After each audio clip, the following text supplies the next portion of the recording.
বাংলাদেশ ছোট দেশ হলেও ভারতের সাথে সামরিক শক্তিতে কতটা কম বেশি রয়েছে এই ভিডিওতে আজকে তা বিশ্লেষণ করা হবে। প্রতিবেশী দুই দেশ ভারত ও বাংলাদেশের মধ্যে সামরিক শক্তির পার্থক্য বিশাল। 2024 সালে গ্লোবাল ফায়ার পাওয়ারের প্রকাশিত রিপোর্টে উঠে এসেছে এই তফাতের চিত্র। বিশ্বের সামরিক শক্তিধর দেশগুলোর মধ্যে ভারত চতুর্থ স্থানে আর বাংলাদেশ 37তম। গ্লোবাল ফায়ার পাওয়ারের রিপোর্ট অনুযায়ী প্রথম স্থানে রয়েছে যুক্তরাষ্ট্র, দ্বিতীয় স্থানে রাশিয়া এবং তৃতীয় স্থানে চীন। ভারতের আকাশপথের সামরিক শক্তি অত্যন্ত শক্তিশালী। 2296টি এয়ারক্রাফট, যার মধ্যে 606টি যুদ্ধ বিমান এবং 869টি হেলিকপ্টার রয়েছে। ভারতের অত্যাধুনিক যুদ্ধ বিমানের মধ্যে রয়েছে Rafale, Tejas, Sukhoi SU-30, MKI এবং মিরাজ 2000। বাংলাদেশের দিকে তাকালে দেখা যায় এয়ারক্রাফট রয়েছে মোট 216টি, যার মধ্যে যুদ্ধবিমান 44টি এবং হেলিকপ্টার 73টি। এয়ারক্রাফটের নিরিখে ভারত বিশ্বের চতুর্থতম এবং বাংলাদেশ 46তম স্থানে রয়েছে।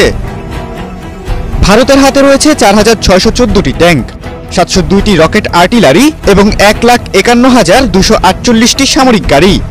পাশাপাশি পরমাণু শক্তিধর ক্ষেপণাস্ত্র ভারতকে আরও শক্তিশালী করেছে। বাংলাদেশের স্থলবাহিনীর কাছে রয়েছে 320টি ট্যাঙ্ক, 71টি রকেট আর্টিলারি এবং 13,100টি সামরিক গাড়ি। ট্যাঙ্ক এবং রকেট আর্টিলারির সংখ্যার দিক থেকে বাংলাদেশ অনেকটাই পিছিয়ে।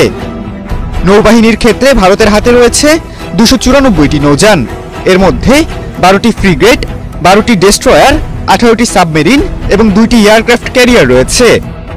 INS বিক্রমাদিত্য এবং INS বিক্রান্ত ভারতের নৌবাহিনীর প্রধান সম্পদ। বাংলাদেশের নৌবাহিনীতে রয়েছে 117টি নৌযান, যার মধ্যে 7টি ফ্রিগেট, 2টি সাবমেরিন এবং 55টি পেট্রোলিং ভেসেল। এছাড়া অনেকের অভিযোগ, বাংলাদেশ সামরিক শক্তিতে এত পিছিয়ে থাকার কারণ হিসেবে অনেকে ভাবছেন শেখ হাসিনা শাসনামলে ভারত গোপনে প্রভাব খাটিয়ে বাংলাদেশের সামরিক শক্তিকে দুর্বল করে রেখেছে।